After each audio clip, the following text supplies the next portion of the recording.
Hey everybody, welcome back. My name is Catherine, and I thought it would be fun to do a 25 books that I want to read this year. I want to do the alphabet challenge, which is where you read a book that's title starts with each letter of the alphabet. So I created a list for that, but then some letters have more than one book that I really want to read. So I kind of chose the top 25 from my list because I did have more than 26 on my list.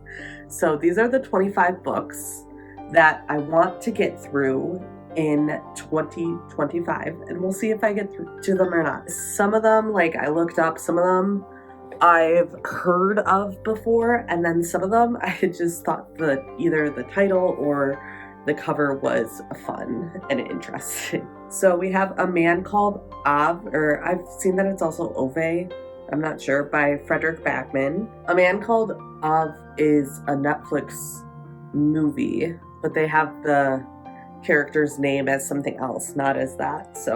But that one seems interesting. I have not watched the movie yet, but I heard that the book is 100 times better. Anita Damonte Laughs Last, Beautiful Ugly, Berry Pickers, Comfort of Crows, Dinosaurs at the Dinner Party. I just thought that one sounded fun and kind of like a lighthearted read. Episode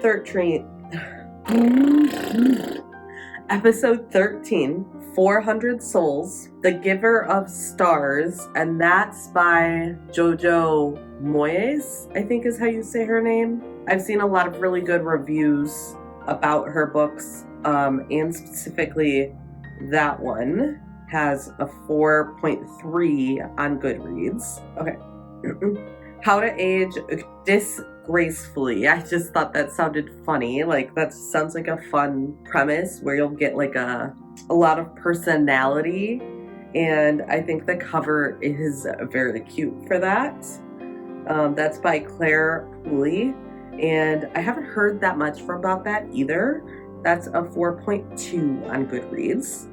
I just realized I wasn't listing what the rating was on Goodreads, but I think for the next few, the rest of them I will, and then for the previous ones I'll just put it up there for you. How many was that? So that was 1, 2, 3, 4, 5, 6, 7, 8, 9. That was my 10th one. Okay. My 11th was Is Everyone Hanging Out Without Me? That's a memoir by Mindy Kaling, and I really like Mindy Kaling. I know she's a little controversial for people, but I do really like her. Let's see, what did that get? That got a 3.86 on Goodreads. And I really like memoirs as well, so I think I'll enjoy that one. We have, I don't know why I'm getting out of breath reading this list. We have James by Perceival Everett, and I just keep seeing that in a Facebook page recommendations, as well as at my library. It's a reimagining of Adventures of Huckleberry Finn, but I haven't read that. But it's told from the enslaved Jim's point of view. So we'll see how that goes. That has a 4.52 on Goodreads. So it's very highly rated. This one just sounds funny to me every time I read it. Keeper of Happy Endings. At first I thought that just sounded cute and intriguing, and then I kind of realized what it sounded like to me, and it was I don't think it's like that at all, but my mind is going there. That's by Barbara Davis, and it has 4.47 stars on Goodreads, and it says it's an enchanting novel about fate, second chances, and hope. Lost and Found by the Amazon charts best-selling author of The Last Man of the Moon. I don't think it's supposed to be like that, but the first thing here is Celine Rousseau is well-schooled in the business of happy endings, but I think they mean marriage. And it just sounds so funny to me every single time I see that. Oh my god, okay. Moving on. The next one is Midnight Library by Matt Haig, And I've just seen such clever reviews. I've seen such good reviews about Matt Haig, and I've seen that his writing is like very clever and kind of transports you and makes you really question things. And I like that kind of depth to my reading. So the Midnight Library has 3.99 stars on Goodreads. I lost track of how many that is, but on this list, I like colored everything that I wanted to go through with you. So that's good. I think I'm like halfway maybe through. The next book that I had is Most Fun We Ever Had. And that's by Claire Lombardo. And I thought that was fun because it says that they explore, it's a multi-generational novel in which the 4 adult daughters of a Chicago couple, still madly in love after 40 years, recklessly ignite old rivalries until a long-buried secret threatens to shatter the lives they've built. And that sounds very interesting to me. I really like just like fiction and things that could actually happen in my life.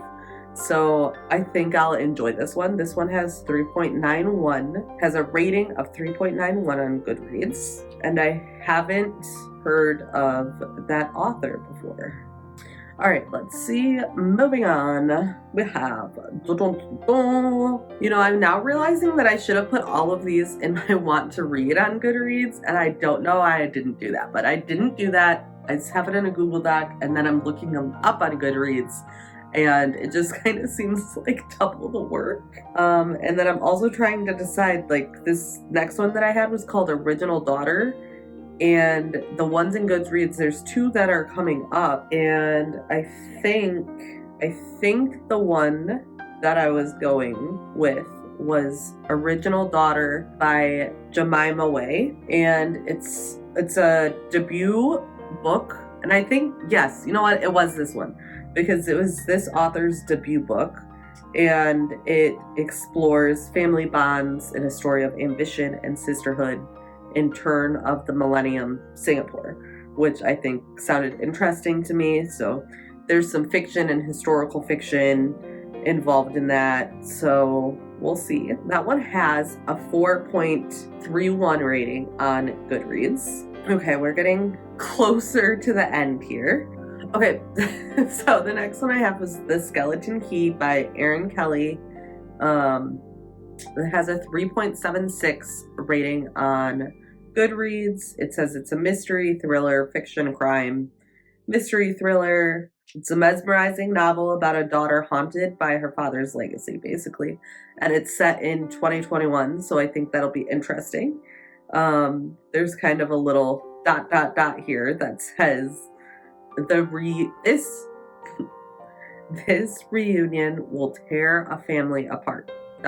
Ooh, the next one I have is historical fiction, and this is The Things We Cannot Say by Kelly Rimmer. In 1942, Europe remains in the relentless grip of war. Just beyond the tents of the Russian refugee camp she calls home, a young woman speaks her wedding vows. It's a decision that will alter her destiny, and it's a lie that will remain buried until the next century. Okay, sounds interesting. That one is very highly rated on Goodreads. It has a 4.54, and the books that it's recommending based on that book, I have some of those on my list as well. So recommending The Woman by Kristen Hanna, and that's also on my list. I did get that from the library recently, and then I also have it on audiobook from Libby from the library, so I'm excited to listen and read that. The Woman has a 4.62 rating on Goodreads, so that's very, very highly rated. And I've heard a lot of good things about Kristen Hanna books. Like, people really, really enjoy them. One of her books they're making into a movie, I think The Nightingale, I think they're making into a movie with the Fanning sisters. So that'll be next on my list. I just said The Things We Cannot Say in The Woman. All right, then we have Thursday Murder Club. That just sounds fun. I mean, not, you know what I mean. The title sounds interesting to read. And that is by Richard Osman. That has a 3.88 stars on Goodreads. And it's like in a retirement village, friends investigate unsolved murders, which, what does that remind me of? Oh, it reminds me of that show with Selena Gomez and Steve Martin and Martin Short, Only Murders in the Building. Like, it sounds like it kind of has that vibe to it, and maybe also a little bit of Man on the Inside. So I think I'll enjoy that one. Did I say the rating for that one? No, it has a 3.88 stars rating. Okay, I feel like you guys are gonna laugh at me because this one sounds funny, but I've heard a lot of things about Krampus this year, and I've never heard of it before. So the next one on my list is A Very Krampus Holiday, which, I mean, just sounds like perfect for Christmas time and winter time. I have no idea, like, what Krampus is. Like, I've heard of it this year, and I've heard a lot of people, like, loving it, but I don't know anything about it. So I'm intrigued by that. A Very Krampus Holidays by Katie Robert, and it has 3.32 stars on Goodreads. Next up, we have Vera Wong's Unsolicited Advice for Murder. That's by Jessie Q. Sutano. That has a 4.03 star rating on Goodreads. And again, like, I don't know that much about this book, but when I saw the title, it just really intrigued me, and I just had it on my list then. That is how my brain works sometimes. Like, I don't even need to know the premise, but the title is interesting enough for me to read it, or the cover. And, you know, we do judge some books by their covers and titles. And then, let's see, I think I have two more. Oh, hello. Hi. I said you wanted to be in the video, but you didn't want to be picked out. Okay, so I think I have two left. Yeah, the next one is You Only Call When You're in Trouble by Stephen McCauley. And that only has a 3.43 stars on Goodreads. But again, I felt like that title was very intriguing, and I feel like there are so many relationships in life that, like, that adequately reflects. So I was just very, very intrigued by that. That one is just fiction, contemporary, literary fiction, family. Okay. Yeah, I am a fiction girly, so that makes sense. And then the last one is kind of just a silly one that I've seen pop up in recommendations and on people's shelves and things like that. And it looks so silly that it looks like funny and like just fun to read. And that is That Time I Got Drunk and Saved a Demon by Kimberly Lemming.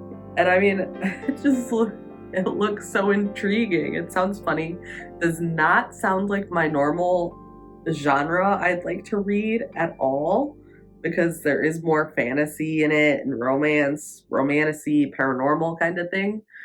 But like, just the premise alone, I think sounds so funny. Like, yeah, that has a 3.89. I think that was all my 25 books that I want to read in 2025.